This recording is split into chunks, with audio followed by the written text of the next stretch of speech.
आज के इस युग में जहाँ देशों का कोई परमानेंट दोस्त या दुश्मन नहीं होता, देशों के अपने इंटरेस्ट होते हैं। जैसे भारत का अपना इंटरेस्ट है। F-35 fifth generation aeroplane versus Su-57 ये अपने आप में एक अलग डिबेट है। S-500 will it come soon to us? S-400 will it be here with us and more numbers? बाकी जो हमारे और इंस्पायर्ड ब्रह्मोस ऑफ कोर्स वो अपने आप में एक बहुत इम्पोर्टेंट चीज़ है। आपके बैंक में रखे हुए जो उनके एसेट्स हैं वो फ्रीज हो गए, डॉलर में जो आपके एसेट रखे हैं वो फ्रीज हो गए। तो एक अजीब तरह की मतलब पावर एग्जीक्यूट करते हैं वो। अब ब्राजील अपना सोयाबीन चाइना को सीधे दे रहा है और पैसे उसकी अपनी नेशनल करेंसी में आ रहे हैं। Each of the BRICS company, like we have UPI, each of the BRICS company have their own national paying system, like we have the UPI. So it has got integrated with that. Now we can pay in rupees. Saudi Arabia has just sold oil to China using their currency, yuan, and within BRICS, this trade has started. Now, that is a serious wake-up call for the West.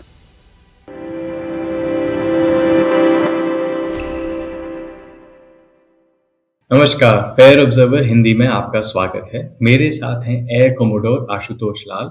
Sir भारतीय वायुसेना में एक helicopter pilot थे और उन्होंने 30 साल से भी ज़्यादा भारतीय वायुसेना को दिए।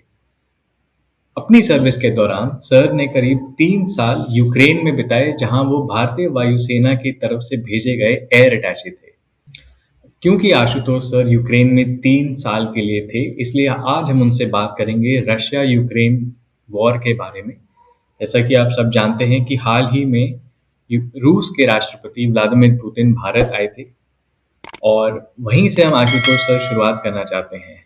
आप राष्ट्रपति पुतिन के जो भारत विजिट है, वो जो दौरा है, उसकी आप क्या अहमियत देखते हैं? फेयर ऑब्जर्वर्स के दर्शकों को मेरा नमस्कार। जैसा कि शायद आपको विदित हो कि मेरा नाम air commodore Ashutosh Lal retired है, Ashu for short actually, and for many of my students Lal sir. आज की बातचीत एक बड़ा इम्पोर्टेंट इवेंट हुआ अब से करीब 20-25 दिनों पहले, जिसके बारे में हम लोग जान करके भी हमने बहुत पढ़ा उस समय, बहुत सुना, बहुत समझा, बहुत उसकी सुगबुगाहट रही। लेकिन चूंकि दुनिया इतनी तेज रफ्तार के साथ बदल रही है, इवन हमारे देश में ही चीजें इतनी तेजी के साथ बदल रही हैं कि कहीं ये पूरा इवेंट बैकग्राउंड में चला गया। और मुझे लगा कि as a student of foreign relations and understanding the region politics of that particular region, eastern Europe, Russia, जहाँ से मेरा कुछ ताल्लुक रहा है पुराना, ये बड़ा ज़रूरी है कि हम जानें कि आखिर क्यों प्रेसिडेंट पुतिन हिंदुस्तान आए और उसका क्या इम्पैक्ट रहा हमारे देश के लिए, विदेश नीति के लिए और देशों के मल्टीपोलर अरेंजमेंट के लिए, और ख़ास तौर से इतने सालों से चलते हुए रूस और यूक्रेन के बीच चलते हुए युद्ध के ऊपर भी। तो मुझे लगा कि एक यूनिक केस है जिसमें स्टेट क्राफ्ट की बहुत सी विधाएँ शामिल हैं, बड़े डेवलपमेंट शामिल हैं। तो मुझे लगा शायद हमारे कुछ साथी होंगे जो इस टॉपिक को समझने की कोशिश कर रहे हैं या किसी एग्ज़ाम में अपियर हो रहे हैं, जिनको सवालों के जवाब देने पड़ते हैं।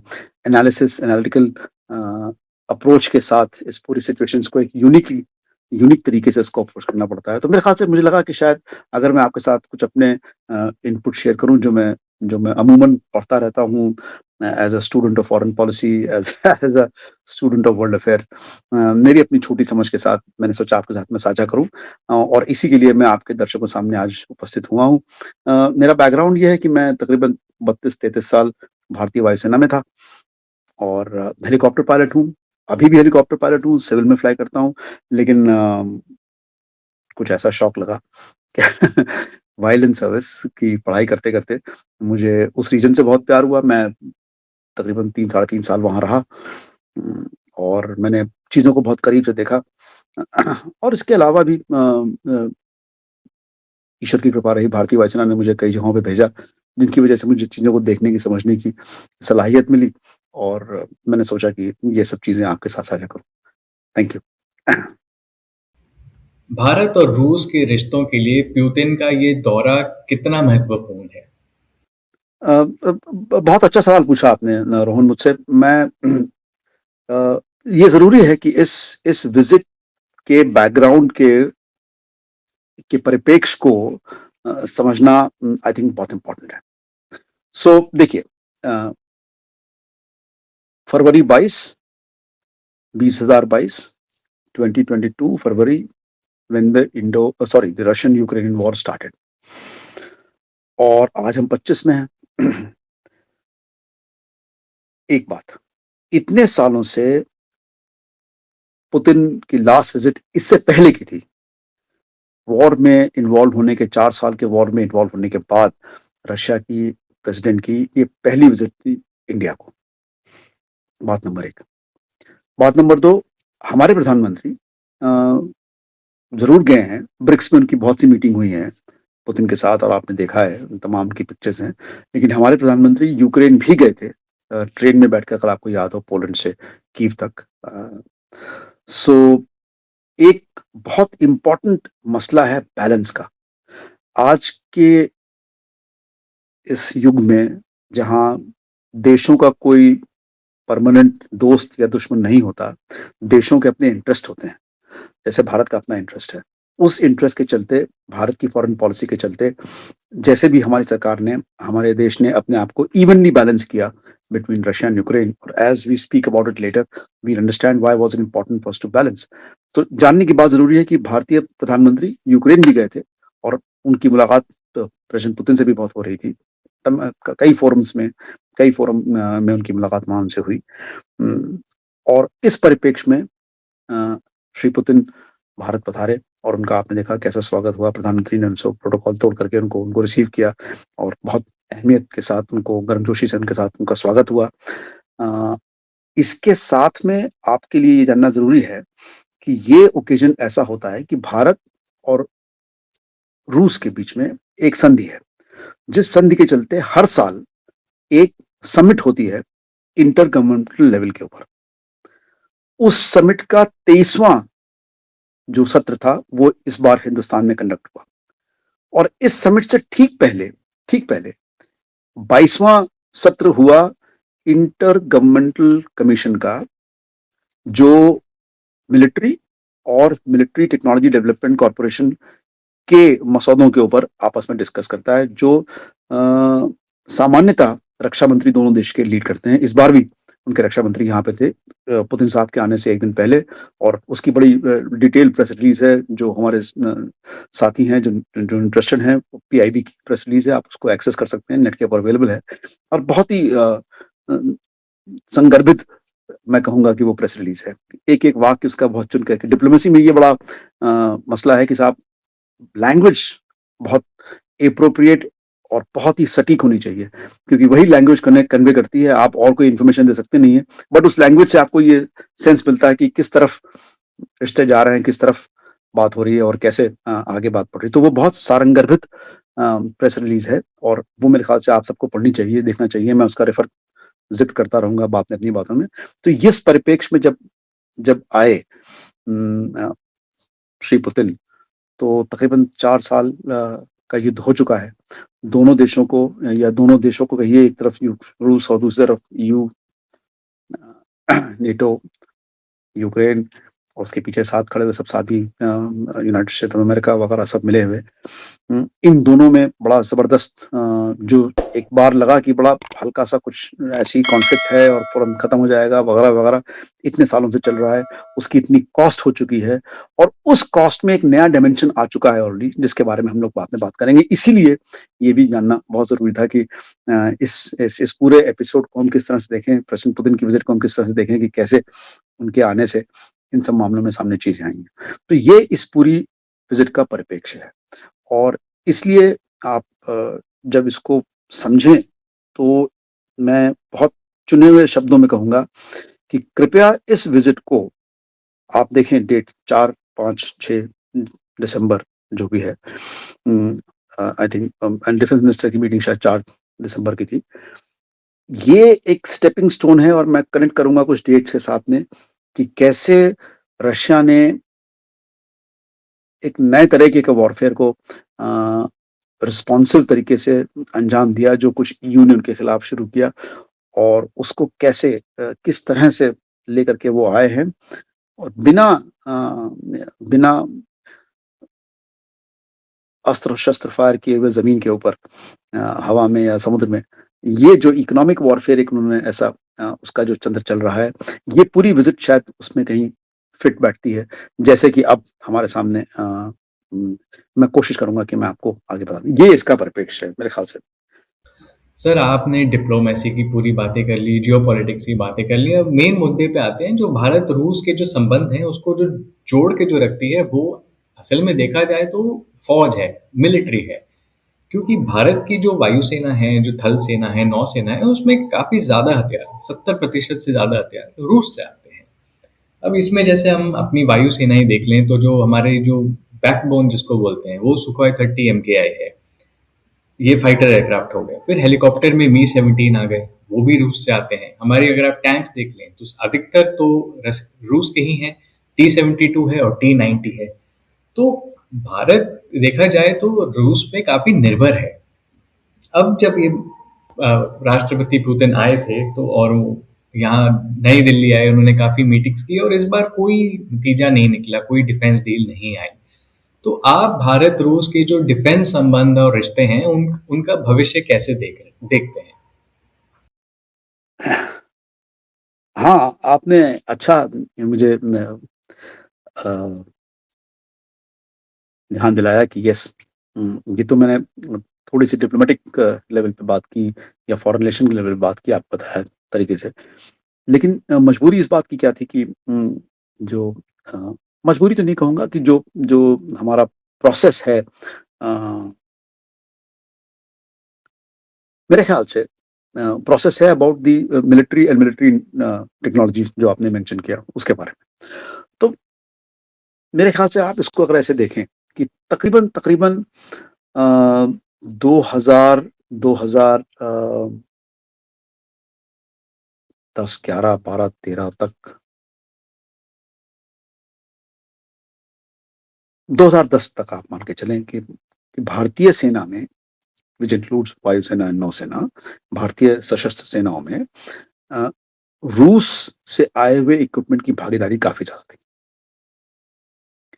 और थोड़ा-सा इसका ये एक बड़ा इम्पोर्टेंट परिप्रेक्ष्य है कि रूस में जो हथियार सिस्टम बनते थे वेपन सिस्टम जो तैयार होते थे, वो सब के सब एक जगह पे पूरा आमूल-चूल तैयार नहीं होते थे। उनमें से कुछ कंपोनेंट कहीं बनता था, कुछ कंपोनेंट कहीं बनता था और कहीं पे आकर उसको असेंबल किया जाता था और कहीं उसकी टेस्टिंग होती थी। इस तरह से वो पूरे देश का ये उनके देश का एक एक इंडस्ट्रियल मॉडल है। और ये सोवियत रूस से आता है, जिस ज़माने में फैक्ट्रीज़ कई जगहों पे थी, मसलन बल्गेरिया से लेकर के और कज़ाकिस्तान से लेकर के, यूक्रेन से लेकर के और तमाम जगहों पे और कज़ाकिस्तान वगैरह में बहुत मेजर अभी भी काफ़ी उनके वो प्लांट्स वहाँ पर हैं। उम, उसके बाद जब सोवियत रूस का विघटन हुआ, तो सिर्फ़ रशिया में। लेकिन जानने की बात आवश्यक ये है और माफ़ कीजिएगा मैं इसमें दोनों चीज़ें इंक्लूड करूँगा, economic activity as well as military industrial cooperation and military aid. Custom unions एक ऐसा इंस्ट्रूमेंट बना, जैसे यूरोपियन यूनियन, वैसे ही custom union. Custom union Russia ने एक ऐसा इंस्ट्रूमेंट बनाया, एक ऐसी ट्रीटी बनाई, जिससे कि उनके पुराने इन्फ्लुएंस के देश जो थे, वो सब आपस में एक-दूसरे से बात करते रहे, ट्रेड करते रहे। Even Nordic countries benefited a lot because the access was from there only, so they were able to trade from there in a great detail. और इनकी भी एक अपने आपस में सुरक्षा का समझौता था, जैसा कि नेटो में है कि एक पे हमला सब पे हमला, वैसा ही उनके पास भी एक ऐसा ही समझौता मौजूद था, जिसमें से जब 2009-10 के बाद 2008 5-8 के बाद खास तौर से नेटो ने अपना ईस्टवर्ड एक्सपेंशन प्लान जारी रखा, तो ज़ाहिर है कि धीमे-धीमे राष्ट्र रूसी प्रभाव या कस्टम यूनियन के प्रभाव से बिखरते रहे, टूटते रहे, अलग होते रहे। हद से जॉर्जिया तक पहुँच गए साहब और यूक्रेन का नेक्स्ट उनका उनका स्कोप था, तो वो वहाँ तक पहुँच गए। ये होता रहा लेकिन उनका भी एक बड़ा अच्छा वो था। कहने का मतलब ये है कि जो हथियार उनके पास थे वो तमाम जगहों पे रहे, तमाम उनकी फैक्ट्रीज़ चलती रहीं। एक बड़ा इम्पोर्टेंट मसला आता है कि ओरिजिनल इक्विपमेंट मैन्युफैक्चरर, ये बड़ा टिपिकल टर्म है। OEM belongs to one country, like in this case Russia, but it is quite possible that major component that equipment is made somewhere else.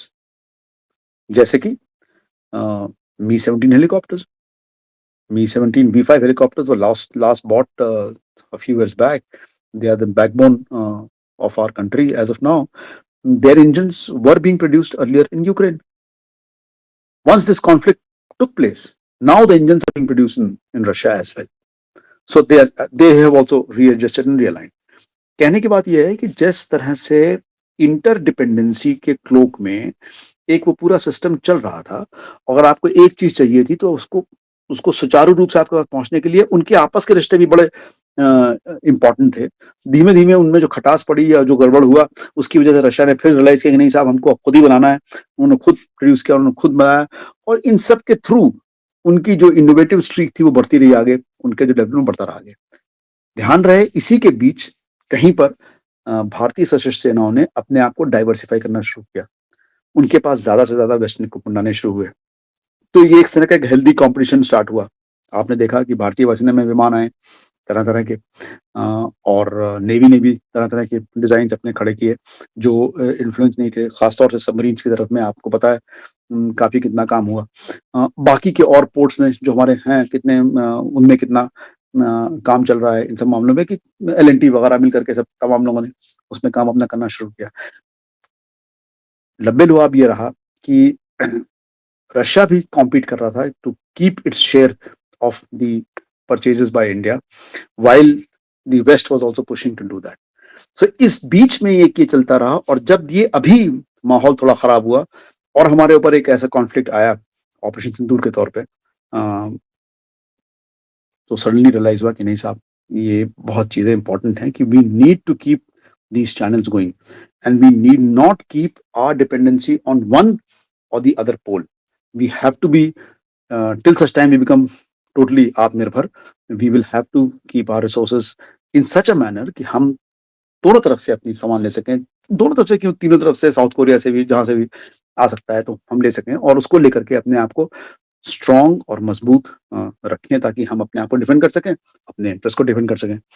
इन सब चीजों को मिलाकर के ये भारत का जो कनंड्रम है, अपने रक्षा और अपने रक्षा जरूरतों के लेकर के, इस स्पेसिफिक दौर से अगर आप वो IRGC की प्रेस रिलीज पढ़ेंगे जो मैं आपको मेंशन कर रहा था, तब आपको मालूम पड़ेगा कि इस 22nd, if I'm not wrong, the number was always one less than the main summit. So president Putin की समिट 23वीं समिट थी और ये 22वीं थी।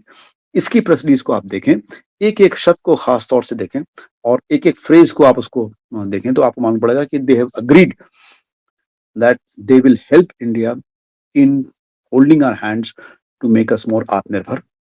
पहले क्या होता था कि सारा सामान वापस रशिया, ओवरऑल, फिर वापस, time loss, no expertise, dependence, अरे साहब ये ठीक नहीं है, अरे साहब वो तमाम तरह की up and down, back and fourth, expensive of course, वो सब एक मसला। तो हिंदुस्तान कोशिश कर रहा है कि हम सब अपना काम अपने पास कर पाए, इसमें वो करेंगे हेल्प। सो फॉर पिछले 2-3 सालों से जो एक थोड़ी सी फ्रीज हो रखी थी, थोड़ा एक ठंडा, बिकॉज उनको भी अपने में इक्विपमेंट की जरूरत थी, उनका खुद का वॉर चल रहा था, लेकिन जो एक फ्रीज आ रखा था, बिल्कुल क्लियर कट इंडिकेशन है कि वो फ्रीज थॉ होगी, और अब थोड़े संबंधों में गर्माहट और आएगी शायद, मेरे ख्याल से थोड़ा और बैक एंड फोर्थ होगा, हम इससे बेनिफिट करेंगे हर तरफ से। और कई चीजें बड़ी क्रिटिकल हैं, उनमें से एक तो आपको पता ही कि बहुत एक्टिवली डिस्कस्ड है, F-35 5th generation aeroplane versus Su-57। ये अपने आप में एक अलग डिबेट है। और भारतीय LCA still flying on F404, 414 aspirated. So एक उसमें भी अपने आप में एक स्कोप है, उसमें कौन हमारी मदद कर सकता है, क्या हो सकता है, वो सब चीजें, तमाम बातें हैं जो सामने आएंगी। S-500 will it come soon to us? S-400 will it be here with us? Some more numbers। बाकी जो हमारे और इंस्पायर्ड ब्रह्मोस, ऑफ कोर्स, वो अपने आप में एक बहुत इंपॉर्टेंट चीज है। तो ये सब चीजें मिलकर के हम कैसे इसको आगे ले चलेंगे, इसलिए इस IRGC की जो ये समिट थी, इसका बहुत ही महत्वपूर्ण रोल था। और ये मैं आपसे कह सकता हूँ अपने हिसाब से पढ़ के समझ कर, जान करके, कि ये जो प्रेस रिलीज़ अभी आई है हमारे सामने, आधिकारिक तौर पे तो हमें कुछ बताया जा सकता नहीं है। कभी-कभी ऐसा होता है कि कोई इक्विपमेंट साइन होता है, तो उसके बारे में फ़ोटोग्राफ्स होती है और एक प्रेस रिपोर्ट होती है। लेकिन ऐसा कोई इसमें समझौता अभी नहीं हुआ है कि हम कोई इक्विपमेंट ले रहे हैं इस बार की उसमें। लेकिन उससे भी बड़ी बात ये कही गई है कि अब रूस पूरी तरह से कटिबद्ध है कि वो भारत की हेल्प करेगा to become more Atmanirbhar in maintaining, in sustaining, in modernizing these generations of platforms which we have already got from them, and perhaps can make them even better and better, and hold hands to take us forward in all विधाएं, थल पे, जल पे और नभ में, so space में भी। तो इसलिए ये बड़ा इम्पोर्टेंट मामला है और इसको लेकर के आगे बढ़ेंगे। जो प्रेसिडेंट पुतिन की जो मीटिंग हुई है उसमें तमाम और चीज़ें भी साइन की गई हैं। उसमें तमाम और टेक्नोलॉजी के ऊपर, जनरल टेक्नोलॉजी के ऊपर, इकोनॉमी के ऊपर, और उसके लिए मैं आपको एक अलग से मैंने बचा के रखा है समय, तो वो मैं आपको बताऊँगा उसके बारे में। लेकिन वो एक इम्पोर्टेंट चीज़ है।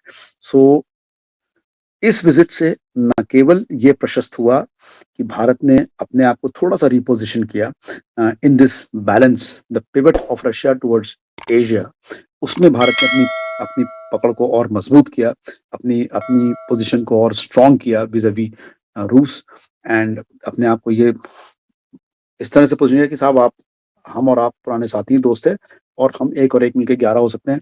उम, वो भले चीन का परिप्रेक्ष्य हो या ना हो, अमेरिका का परिप्रेक्ष्य हो या ना हो, उनकी आपस की कॉन्टेस्ट चल रही है, वो चलती रहे, लेकिन हम मिलकर के 1 और 1 11 कर सकते हैं। एनर्जी के क्षेत्र में, नॉन कन्वेंशनल एनर्जी के क्षेत्र में, अदर टेक्नोलॉजी के क्षेत्र में, व्यापार के क्षेत्र में, और सबसे इम्पोर्टेंट रक्षा और रक्षा मटेरियल के ऊपर जो हमारा कॉपरेशन है उसके क्षेत्र में। अच्छा, एक तरफ पुतिन जी आए यहाँ, मोदी जी से मिले, और दूसरी तरफ मोदी, पुतिन और शी जिनपिंग चीन में एससीओ समिट में मिले, तो कुछ चीजें बदल रही हैं। और ये तब से होने लगा है जब से अमेरिका में जो आए हैं राष्ट्रपति डोनाल्ड ट्रंप, उन्होंने भारत पे टैरिफ लगाए हैं। आज के दिन में भारत पे सबसे ज्यादा टैरिफ लगे हुए हैं, वेनेजुएला से भी ज्यादा, ईरान से भी ज्यादा, चीन से भी ज्यादा। तो ट्रंप के लगाए हुए जो टैरिफ हैं उससे भारत और रूस के जो रिश्ते हैं उन पे क्या प्रभाव पड़ा है? क्योंकि जो वेस्ट की जो मीडिया है वो तो यही बोल रही है कि भारत और रूस अपने संबंध बढ़ा रहे हैं, और उसका एक बड़ा कारण ट्रंप के टैरिफ्स ही हैं। तो आप इसको कैसे समझते हैं, कैसे देखते हैं कि ट्रंप के टैरिफ्स ने क्या सही में ऐसा किया है, भारत और रूस को पास लाया है? मेरे ख्याल से अगर आप इसको यूँ समझें कि कैसे रशिया के मुश्किल दिनों में जो उसको भारत से अपेक्षाएँ थी कि हम आगे बढ़ के उनका हाथ सँभालेंगे, क्या वो पूरी हुई? क्या वो उस हिसाब से पूरी हुई जैसा रशिया चाहता था? मेरे ख्याल से दोनों ही देशों को अपनी-अपनी जगह पे अपनी बात माननी पड़ेगी।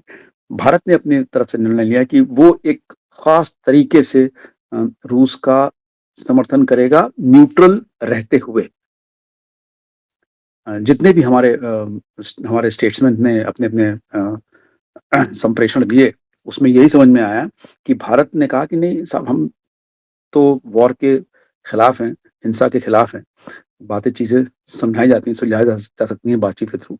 लेकिन तो इस तरह से स्टैंड लेकर के भारत ने अपने आप को बैलेंस रखा। शायद रूस को कुछ ज़्यादा उम्मीद रही होगी कि नहीं, भारत खुल कर के सामने आएगा, और इसका रिवर्स आपने देखा कि जब ऑपरेशन सिंदूर हुआ, तो कई देशों ने हमको सपोर्ट किया, कई ने नहीं किया, कई ने कुछ कहा, कई ने कुछ नहीं कहा। तो इस तरह के लेन-देन के चलते रहते हैं मामले, और देश इस तरह से अपने आप को संतुलित करते रहते हैं। इसलिए ये जानना भी ज़रूरी है कि आपको मैं याद दिलाऊँ, 1 साल पहले, तकरीबन 1.5 साल पहले, पाकिस्तान और रशिया ने अपने संबंध फिर से प्रगाढ़ किए। इस समय पाकिस्तान, पता ही है आपको उनकी इकोनॉमी की स्टेट क्या हो रखी है।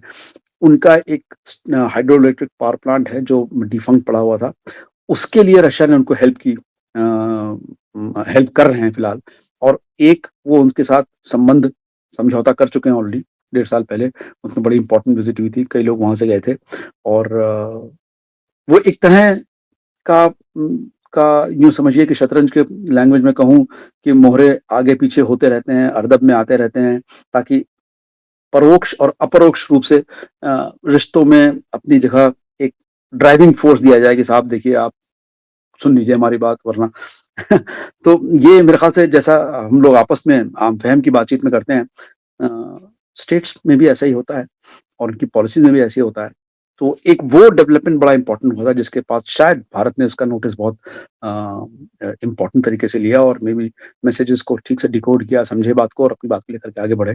तो एक वो भी उसका परिप्रेक्ष्य है। आप ध्यान रखें कि श्री लावरोव जो रशिया के विदेश मंत्री हैं मेरे ख़्याल से इस समय पूरे विश्व में हेनरी किसिंजर की मौत के बाद वो अकेले सबसे बड़े नेता सबसे बड़े डिप्लोमैट कहिए या ब्यूरोक्रेट कहिए फॉरेन पॉलिसी के हैं, जिनको इतना ज़्यादा एक्सपीरियंस है।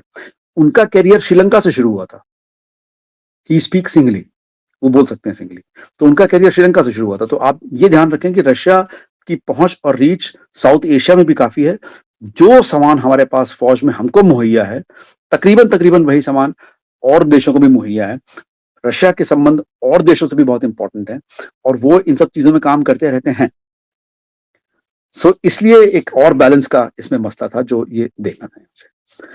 और certainly the most important factor Bharat के हिसाब से ये था कि अब भारत और रूस को मिल करके क्योंकि इन दशकों सॉरी इन इन इन कुछ महीनों में जैसा आपने देखा कि भारत और अमेरिका के रिश्तों में एक अजीब तल्खी सी पैदा हुई। वजह तमाम हैं रीज़न्स तमाम हैं उसके सब आप एक अलग अपने आप में टॉपिक है वो। लेकिन ले दे करके हमको ये मालूम पड़ा कि साहब आपके ऊपर अब और टैरिफ है, हमारी इकोनॉमी पे और बोझ है और कॉम्पिटिशन है, हमारा सामान बाहर जा नहीं रहा है, हमारे एक्सपोर्ट्स जिसमें हम बहुत डिपेंड करते हैं उनको उन पे कितनी रिडक्शन हो गई है बिकॉज़ कॉस्ट के हिसाब से वो वाजिब नहीं है बेच पाना किसी किसी अंतर्राष्ट्रीय बाज़ार में उन सामानों को। तो हमारे पास सरप्लस है, हम किसी और की तरफ देख रहे हैं, हम कहीं और उसको बेचें, हमें कुछ और चाहिए ताकि और सिमिलरली ही रशिया पिछले 3 सालों से जूझ रहा है और इसके बारे में हम पूरी बात करेंगे बाद में कि कैसे उनके ऊपर सैंक्शंस लगी, कैसे उनके एसेट्स फ्रीज़ हुए और कैसे as it is being called Russia repostured its pivot to Asia. जो कच्चा तेल नॉर्थ और साउथ लाइन के थ्रू यूरोप में जा रहा था, उनके घरों को गर्मी दे रहा था। जब वहाँ से वो बाधा उत्पन्न हुई, तो उसके बाद वो तेल आपको पता है कहाँ से जा रहा है। भारत ने भी वो तेल लिया, जिसकी वजह से अमेरिका ने अपनी पॉइंट कहा, अपनी बात कही और वो जो तल्खियाँ हुई उसके हिसाब से। एक तरह से दोनों ही देश अपनी तरफ से थोड़ा इस मामले में प्रेशर में थे from the other western influencers, Western heavyweights, they were trying to pressurize both the country in their own way to come to the terms. Bharat का एक अपना मकाम है और रशिया जो एक एक्टिव वॉर में इंगेज है इतने सालों से अपनी इकोनॉमी पे इतना प्रेशर झेल रहा है बावजूद इसके भी अब कितना गेन कर रहा है कितना ग्राउंड पे वो हो रहा है अपने आप में एक अलग मुद्दा है लेकिन फिर भी इतने सालों से ना वो झुका है और उनकी मांग बहुत खास है कि साहब डॉनबास पे हमको चाहिए कब्जा पूरा और अभी जो हम सुनने में आ रहा है कल परसों 20 points peace talk I think शायद the meeting is today between Zelensky and mister Trump and मार्गलाव let's see what happens over there वो देखना पड़ेगा क्या होता है उसमें लेकिन एक बात मैं आपसे ये कह रहा हूँ कि दोनों ही देश इस तरह के प्रेशर में थे रशिया अपनी तरफ से एक वो तो ये तो खैर इतिहास में थोड़ा आपको झांक के देखना पड़ेगा कि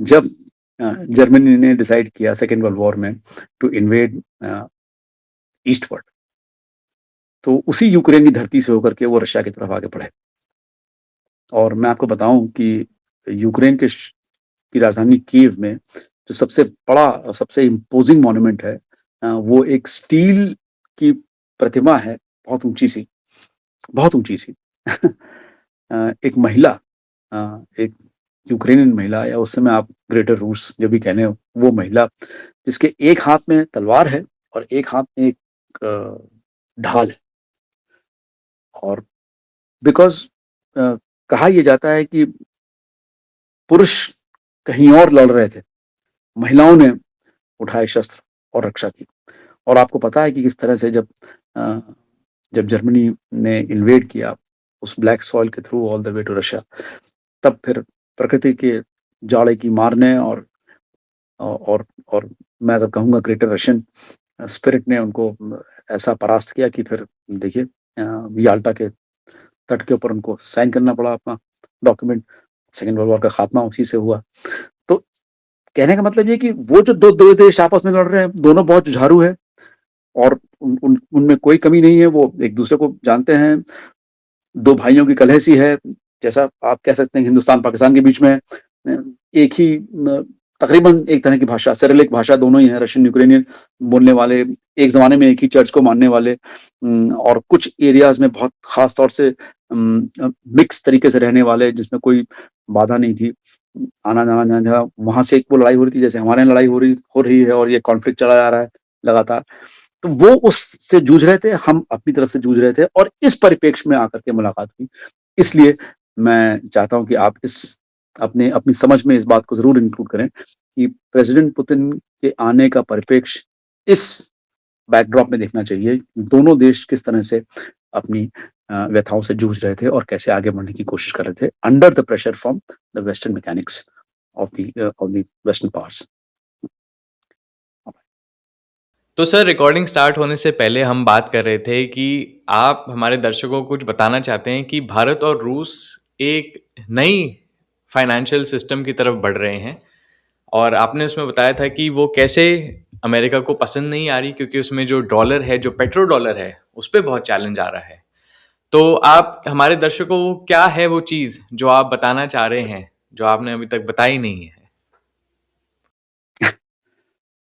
हाँ, अब आप ये सवाल बहुत इंटरेस्टिंग है कि आप मुझसे पूछ रहे हैं कि वो क्या चीज़ है जो आप उसका बचा के आपने रखा है, आखिरी आप धीमे-धीमे बताते हैं और बता नहीं रहे हैं, आप उस पे आते क्यों नहीं हैं? हाँ, अब मैं मेरे ख़्याल से मैं बताता हूँ आपको, वो बड़ा एक इम्पोर्टेंट इश्यू है और ये जानने की बात है कि अक्टूबर के मंथ से लेकर के अब दिसंबर तक जो जो बातें परिपक्व हुए थे, 16 दिसंबर, 12 दिसंबर तक वो जो बातें परिपक्व हो गई हैं, वो बड़ा इम्पोर्टेंट सो देखिए मैं आपको पहले बता दूँ कि मैं कभी भी इकोनॉमी का स्टूडेंट नहीं रहा, इकोनॉमिक्स का स्टूडेंट नहीं रहा।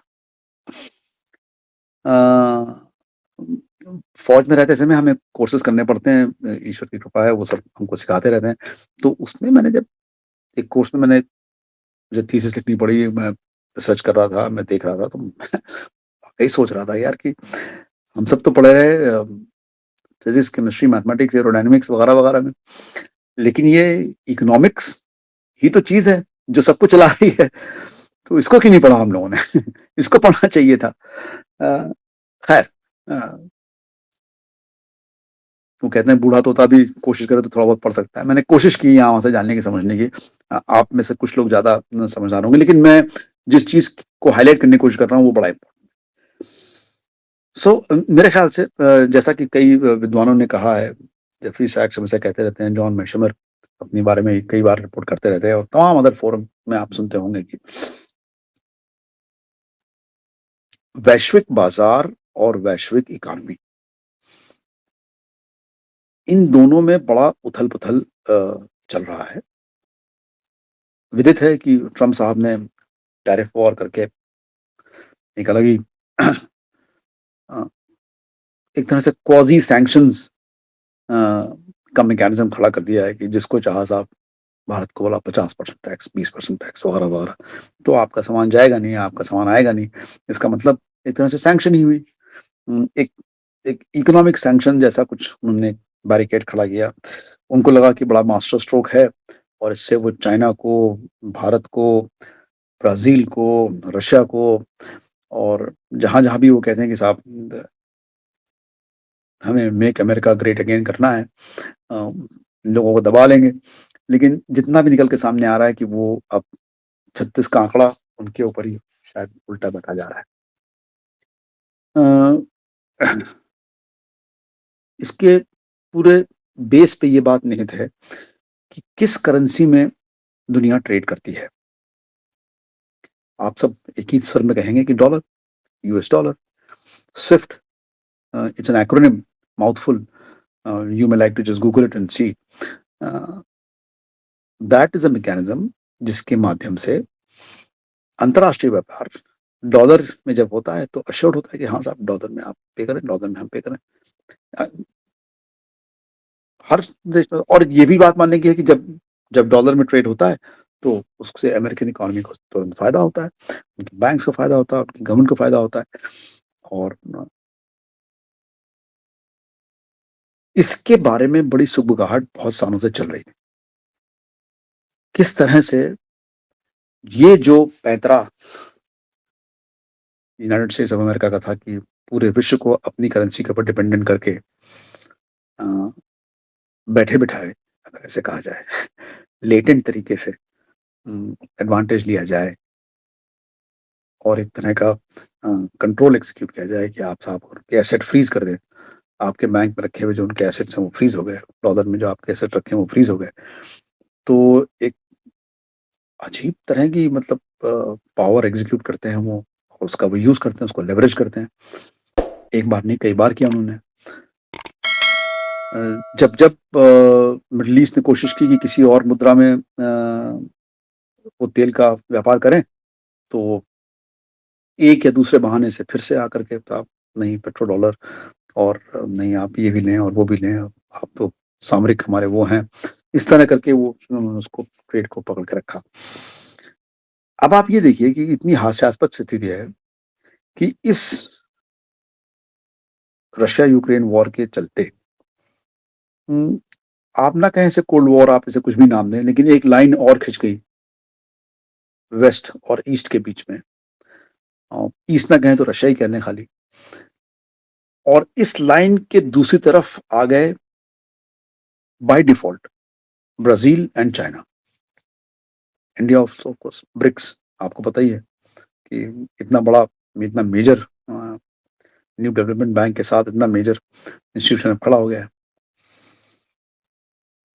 और इसके आने से जब आप दोनों एक दूसरे की तरफ नहीं काम कर सकते हैं, आप अलग अलग लाइंस पे खड़े हुए हैं, एक एक ही लाइन की दो तरफ खड़े हुए हैं, फिर भी ब्रिक्स को अपना ट्रेड डॉलर में करना पड़ रहा था और लेटेंट तरीके से अमेरिकन कंट्रोल उसके ऊपर चला जा रहा था। इस दौरान एक मसला ये चलता रहा कि यूक्रेन को पैसा मुहैया कराना था इस वॉर को जारी रखने के लिए। तो पहले तो बड़ा पुराना सामान निकाला गया, दिया गया यूक्रेन को लड़ाई लड़ने के लिए। धीमे धीमे वो खत्म हो गया, उनको लगा शायद रशिया हार जाएगा, पीछे हट जाएगा, लेकिन रशिया पीछे नहीं हटा। ग्राउंड सिचुएशन चेंज होती रही, वो आगे बढ़ते रहे। अब डॉनबास पे तकरीबन उनका पूरा कब्जा है। क्राइमिया में तो खैर ऑफ कोर्स आप खबर सुनते रहते हैं कि इनको यहाँ अटैक हुआ, वहाँ अटैक हुआ, वो भी करते रहते हैं और आपको शायद पूरी खबरें ना आती हों, लेकिन ऐसा तो नहीं हुआ कि रशिया पीछे हटता रहा। फिर और नए वेपन्स आते रहे, और नए तो after all this is cost, and cost requires money, and money has to be given by the members of the EU.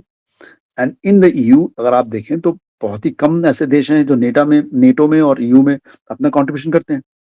तो नेटो कंट्रीब्यूशन के ऊपर यूएस प्रेसिडेंट बहुत नाराज हो गए कि साहब आप तो कुछ कंट्रीब्यूट कर ही नहीं रहे यूरोप, और आपके यहाँ लड़ाई चल रही है, हम तो दूर से खड़े हैं, हम तो वहां से हैं और हम इतना कंट्रीब्यूट कर रहे हैं, ये बात ठीक नहीं है, वगैरह वगैरह।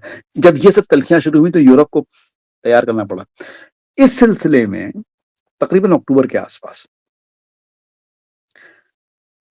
यूरोप की यूनियन ने एक ऐसा लीगल वॉरफेयर ट्रिगर किया जिसमें उन्होंने कहा कि तकरीबन $300 बिलियन के रशियन एसेट्स जो यूरोपियन सेंट्रल बैंक्स के पास हैं वॉर शुरू होने के पहले के, कैसे उनको हम फ्रीज कर लें और कैसे उनको हम भुना लें और उसी से ही फ्यूल करें यूक्रेन वॉर। ये एक अनरिटन लॉ एंड कोड है बहुत सालों से कि जब ऐसी कोई बात होती है तो फ्रीज होता है, लेकिन उसको कोई टच नहीं करता है, कहता है ठीक है साहब कोई बात नहीं, हम बाद में देखेंगे इसको। लेकिन यूरोप और ब्रसल्स ने खास तौर से ये बात डिसाइड की। यूरो क्लियर आई थिंक उसका नाम, कंपनी का नाम है, जो ब्रसल्स में हेडक्वार्टर्ड है, which hold about 80% of the Russian assets.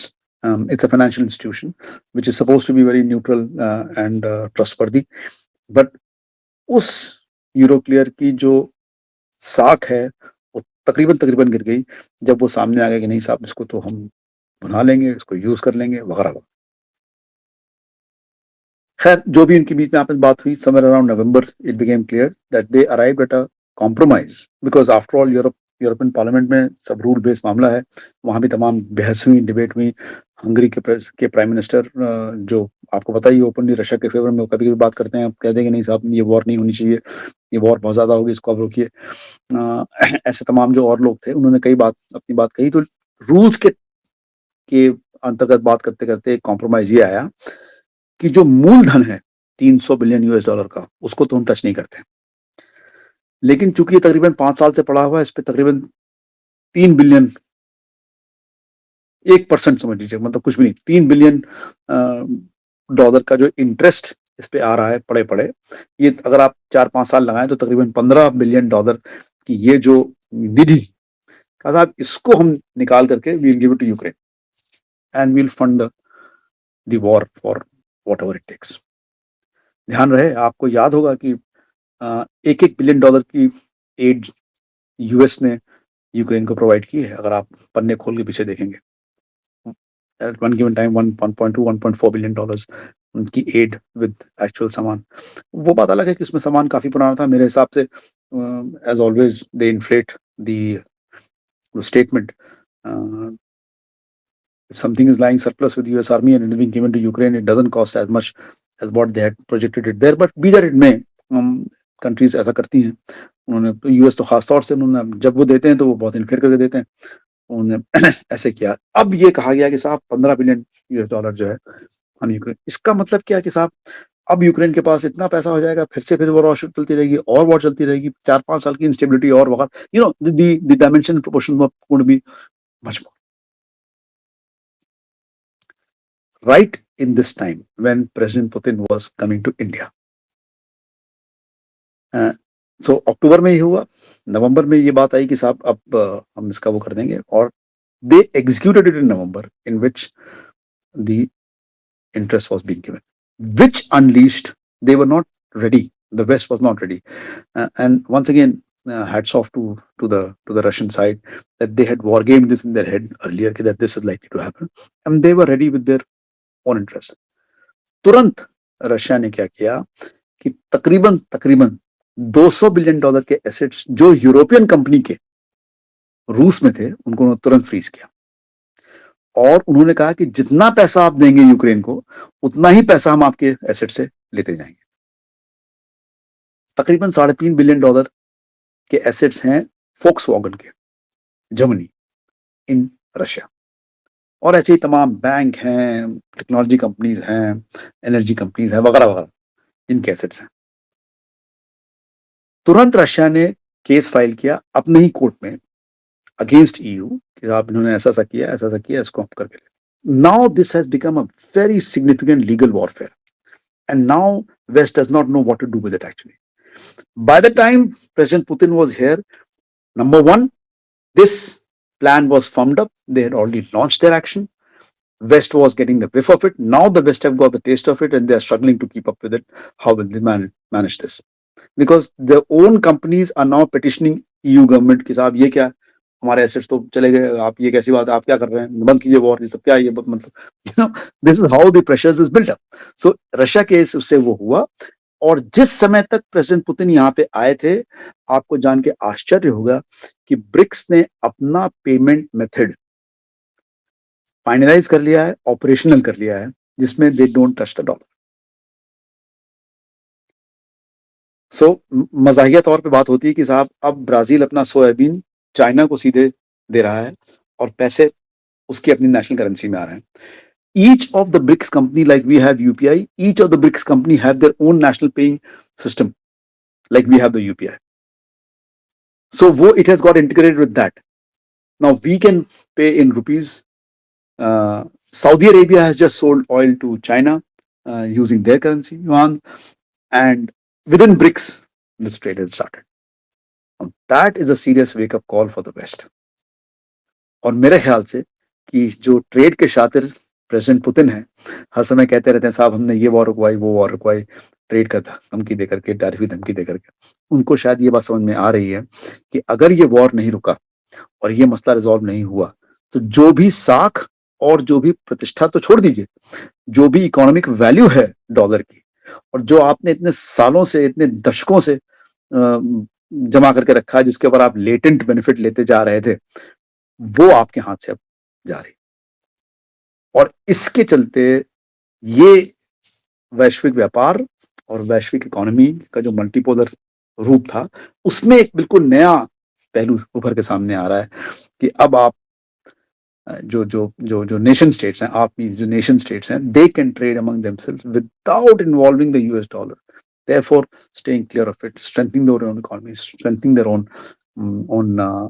Currency and studding forward. So ये उस समय तक तकरीबन कंप्लीट हो गया था मामला। और जो भारत और रूस के बीच में बातचीत हुई है, वो इस वटवृक्ष के नीचे हुई है कि अब ट्रेड जो है वो डायरेक्ट है। तो मेरे ख्याल से ये एक बड़ा इंपॉर्टेंट इशू है। आई एम श्योर कि हमारे देश के ब्यूरोक्रेट्स और दूसरे देश के ब्यूरोक्रेट्स, ऑफ कोर्स, वो सब अपनी जगह बहुत बिजी होते हैं। आपको ये तो मानना पड़ेगा कि रशिया हैज बीन एम्ब्रॉयड इन द वॉर, लेकिन उसके बावजूद उनका पूरा स्टेट डिपार्टमेंट इतने फोकस तरीके से काम कर रहा है अलग अलग फ्रंट्स के ऊपर, जो बातें एक सीखने की है और समझने की है कि हाँ, वाकई एक राष्ट्र कैसे मजबूत होता है। वो शायद ऐसे ही मजबूत होता है कि under pressure, under the threat, they are able to do all that, and they are able to manage so many diverse fronts. तो वो सब उन्होंने किया और इसलिए मैंने इसको कनेक्ट किया कि अक्टूबर, नवंबर और दिसंबर तक कैसे एक ऑल्टरनेट व्यापार का सिस्टम, जिसमें यूएस डॉलर बाहर खड़ा हुआ है कमरे के, किसी को उसे कोई इजाजत नहीं अंदर आने की, एक तैयार हो गया। और जो जो अब जिस जो काम करने लगा है, जिसकी सुगबुगाहट, जिसकी थरथराहट कहिए, अमेरिकन सुन रहे हैं। और शायद इसीलिए ये जो उनका ट्रेड का हवा है, वो उसी के डरते डरते वो अब शायद इस बात पे कोशिश कर रहे हैं कि नहीं, अब ज़ेलेंस्की साहब बात हो जाए और डॉनबास पे क्या व्यू होता है। रशिया इज वेरी क्लियर कि नहीं साहब, डॉनबास तो जो हमने लिया वो मैं इन सब जगहों पे गया हूँ, लुगांस, खुद फिजिकली गया हूँ मैं वहाँ पे। ये बात समझ बहुत खास है कि अब उनको अपनी ही भाषा में समझ में आ रहा है कि साहब बड़ा इंपॉर्टेंट है कि ये युद्ध रोका जाए, ताकि किसी तरीके से वो डैमेज कंटेन कर सकें और उसमें वो कुछ अपना एफर्ट और डाल सकें, ताकि जितना डैमेज अब हो रहा है ऑलरेडी उसको कुछ कम हो सके। क्योंकि क्यूमुलेटिव तो आप देख सकते हैं कि now the trade go in different direction all together, and this is where so this is where this it was important. मैंने ओवर पास्ट 30-35 मिनट्स कोशिश की है कि अपने नजरिए से मैं आपके सामने ये पहलू रख सकूं। बात नंबर 1 कि कितनी इंपॉर्टेंट थी ये विजिट।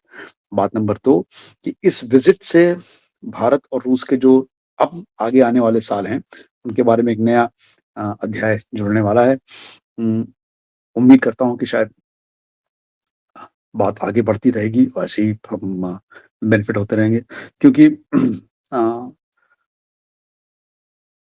हमारी पॉपुलेशन, हमारी इकोनॉमी का साइज 4.2-4.3 ट्रिलियन, जो भी आप कह लें, it is destined to grow, but we all know that we need a lot of avenues. I won't call it support. We need a lot of avenues to grow our country into, so that per capita, quality of life, all the indices, including the environment, can be taken care of, and we can move forward. And such landmark alliances, such landmark refreshal of alliances, let's say, एक नया twist, एक नया मोड़, आप कहते हैं ना साहब, वो दोस्ती में नया मोड़ आया तो वो नए मोड़ की बड़ी जरूरत रहती है मेरे ख्याल से। चूंकि जैसे जिस तरह से विश्व का बाजार, विश्व की का व्यापार और विश्व के आपस के रिश्ते शेप हो रहे हैं, उस परिप्रेक्ष्य में अब ये जो विजिट हुई है, डिजाइंड है या अपने आप हुआ, जैसे भी है, लेकिन इसलिए इसका बड़ा इंपॉर्टेंस हो जाता है कि हम इसको आगे लेके चल सकें। I hope I have been able to do some justice. आपको शायद मेरी बातें आप वैसे रेफर कर सकते हैं, जो भी मैंने आपको बीच बीच में रेफरेंसेस दिए हैं लोगों के नामों के, बातों के, and you will find them all on the net. Actually we will produce it that. So इस तरह से मैंने कोशिश की अपनी तरफ से कि अपनी समझ के हिसाब से मैं जैसे भी इस चीज को एक अच्छे परिप्रेक्ष्य में रख करके आपके सामने प्रस्तुत कर सकूं, ताकि आप फेयर ऑब्जर्वर्स के जो हमारे दर्शक हैं, जो छात्र हैं, जो श्रोता हैं, जो जिज्ञासु हैं, वो अपने आप को थोड़ा और तैयार कर सकें, अपने आप को थोड़ा और पढ़ सकें इस मामले में और परिप्रेक्ष्य को समझ सकें, तो शायद आपको थोड़ी और सहायता इससे होगी। एक बार फिर से फेयर ऑब्जर्वर्स के सारे श्रोताओं को और आपका Rohan, thank you very much, बहुत-बहुत धन्यवाद। धन्यवाद आशुतोष सर, फेयर ऑब्जर्वर से बात करने के लिए और इस विषय पे हमारे साथ जुड़ने के लिए।